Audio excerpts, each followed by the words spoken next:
Beyond Lies the Wub by Philip K. Dick. The slovenly wub might well have said, "Many men talk like philosophers and live like fools." They had almost finished with the loading. Outside stood the Optus, his arms folded, his face sunk in gloom. Captain Franco walked leisurely down the gangplank, grinning. "What's the matter?" he said. "You're getting paid for all this." The Optus said nothing. He turned away, collecting his robes. The captain put his boot on the hem of the robe. "Just a minute. Don't go off. I'm not finished." "Oh?" The Optus turned with dignity. "I am going back to the village." He looked toward the animals and birds being driven up the gangplank into the spaceship. "I must organize new hunts." Franco lit a cigarette. "Why not? You people can go out into the veldt and track it all down again. But when we run out halfway between Mars and Earth..." The Optus went off wordless. Franco joined the first mate at the bottom of the gangplank. "How's it coming?" he said. He looked at his watch. "We got a good bargain here." The mate glanced at him sourly. "How do you explain that?" "What's the matter with you? We need it more than they do."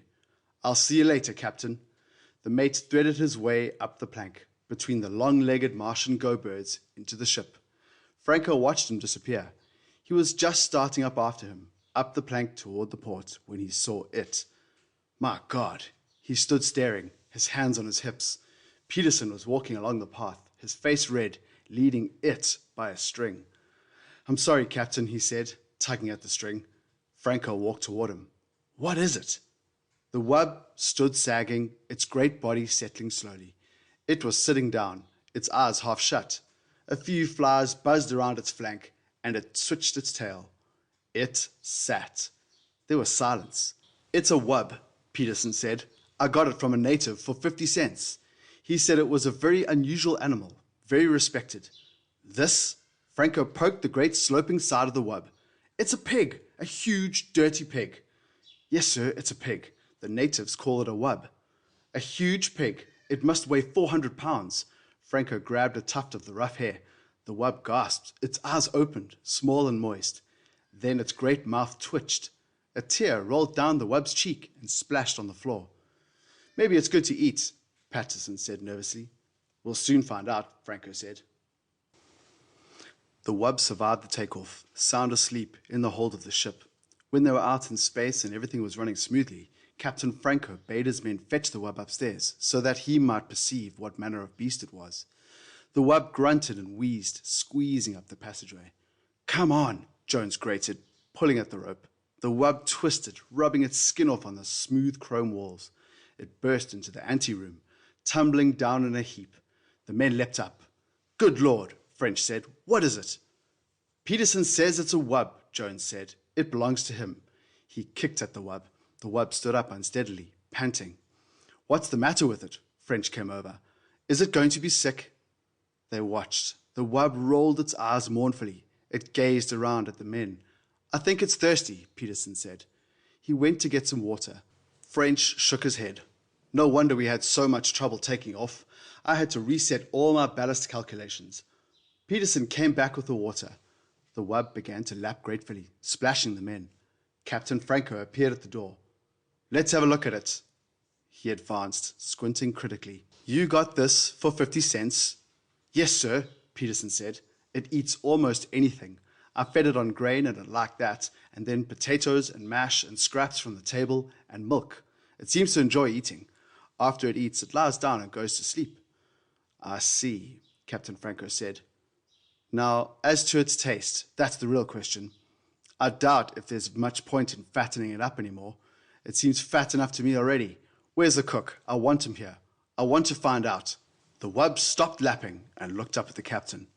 "Really, Captain," the wub said, "I suggest we talk of other matters." The room was silent. "What was that?" Franco said. "Just now."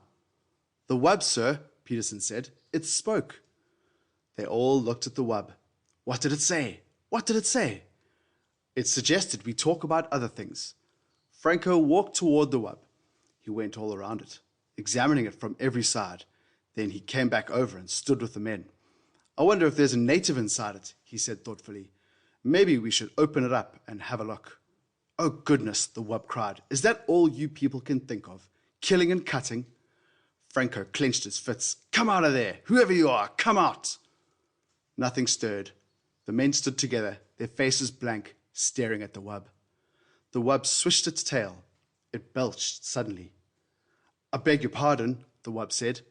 "I don't think there's anyone in there," Jones said in a low voice. They all looked at each other. The cook came in. "You wanted me, Captain?" he said. "What's this thing?" "This is a wub," Franco said. "It's to be eaten. Will you measure it and figure out?" "I think we should have a talk," the wub said. "I'd like to discuss this with you, Captain, if I might. I can see that you and I do not agree on some basic issues." The captain took a long time to answer. The wub waited good-naturedly, licking the water from its jowls. "Come into my office," the captain said at last. He turned and walked out of the room. The wub rose and padded after him.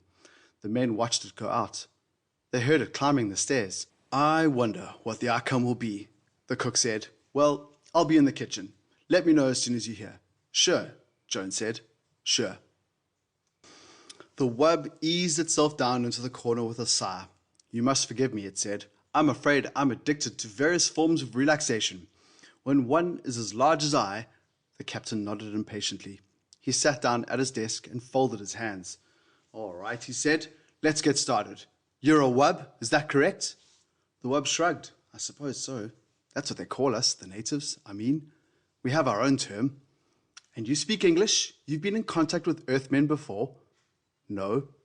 "Then how do you do it?" "Speak English? Am I speaking English?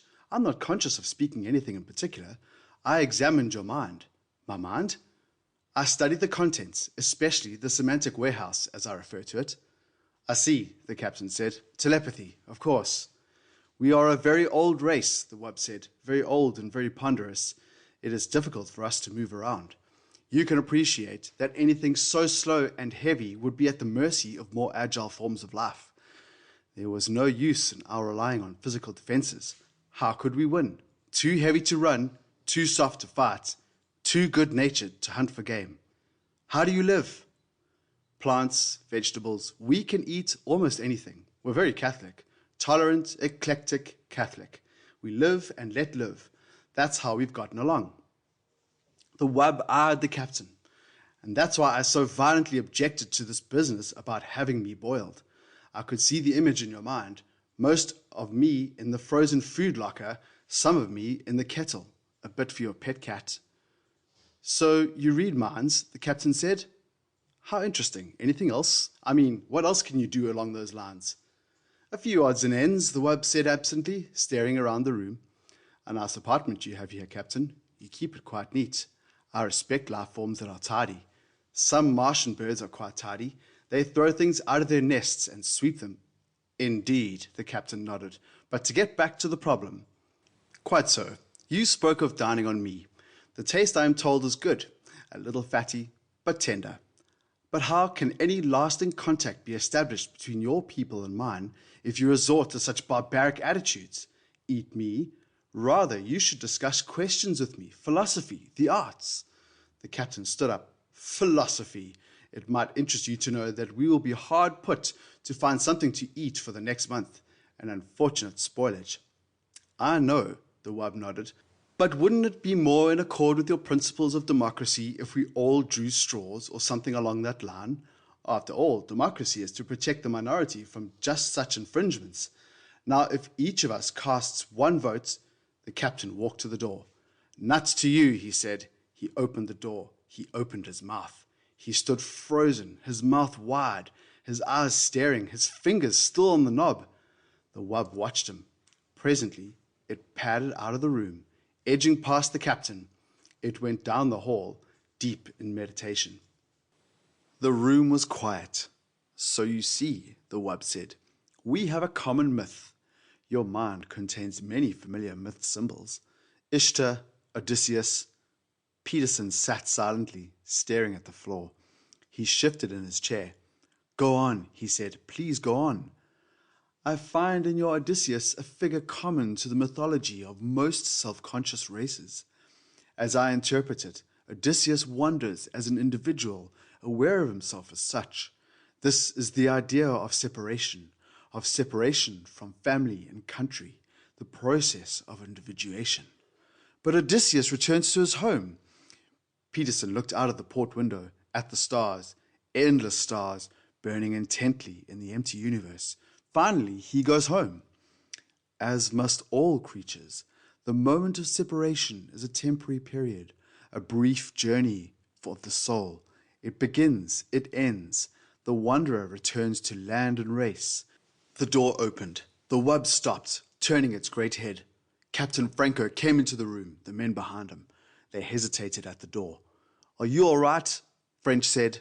"Do you mean me?" Peterson said, surprised. "Why me?" Franco lowered his gun. "Come over here," he said to Peterson. "Get up and come here." There was silence. "Go ahead," the wub said. "It doesn't matter." Peterson stood up. "What for?" "It's an order." Peterson walked to the door. French caught his arm. "What's going on?" Peterson wrenched loose. "What's the matter with you?" Captain Franco moved towards the wub. The wub looked up from where it lay in the corner, pressed against the wall. "It is interesting," the wub said, "that you are obsessed with the idea of eating me. I wonder why." "Get up," Franco said. "If you wish." The wub rose, grunting. "Be patient. It is difficult for me."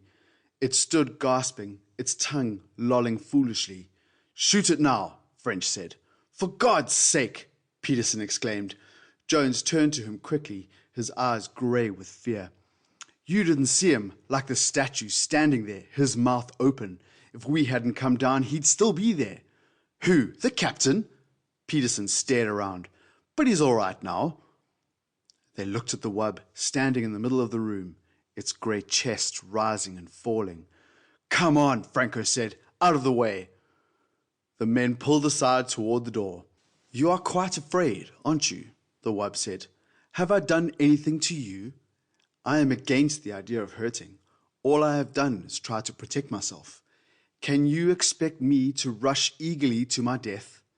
I am a sensible being like yourselves. I was curious to see your ship, learn about you. I suggested to the native." The gun jerked. "See," Franco said. "I thought so." The wub settled down, panting. It put its paw out, pulling its tail around it. "It is very warm," the wub said. "I understand that we are close to the jets. Atomic power. You have done many wonderful things with it, technically. Apparently your scientific hierarchy is not equipped to solve moral, ethical." Franco turned to the men, crowding behind him, wide-eyed, silent. "I'll do it. You can watch." French nodded. "Try to hit the brain. It's no good for eating. Don't hit the chest. If the rib cage shatters, we'll have to pick bones out." "Listen," Peterson said, licking his lips.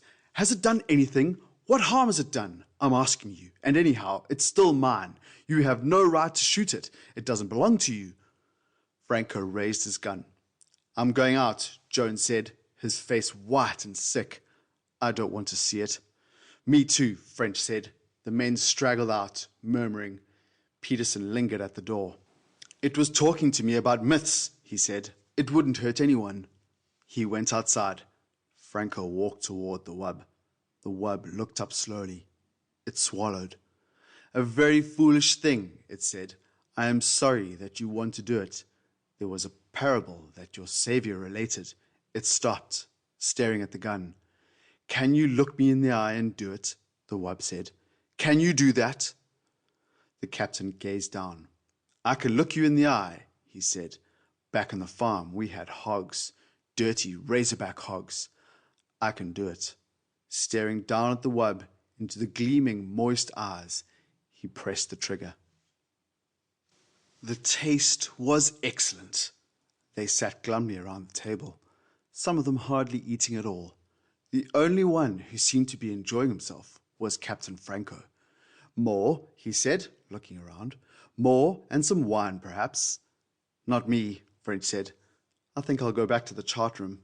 "Me too." Jones stood up, pushing his chair back. "I'll see you later." The captain watched them go. Some of the others excused themselves. "What do you suppose the matter is?" the captain said. He turned to Peterson. Peterson sat staring down at his plate, at the potatoes, the green peas, and at the thick slab of tender, warm meat. He opened his mouth. No sound came. The captain put his hand on Peterson's shoulder. "It is only organic matter now," he said. "The life essence is gone." He ate, spooning up the gravy with some bread. "I myself love to eat. It is one of the greatest things that a living creature can enjoy. Eating, resting, meditation, discussing things."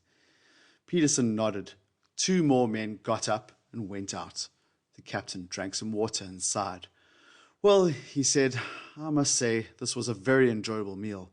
All the reports I had heard were quite true. The taste of wub, very fine, but I was prevented from enjoying this pleasure in times past." He dabbed at his lips with his napkin and leaned back in his chair. Peterson stared dejectedly at the table. The captain watched him intently. He leaned over. "Come, come," he said, "cheer up. Let's discuss things." He smiled. "As I was saying before I was interrupted, the role of Odysseus in myths." Peterson jerked up, staring. "To go on," the captain said, "Odysseus, as I understand him." End of Beyond Lies the Wub by Philip K. Dick. Recording by Luke Venediger, Durban, South Africa.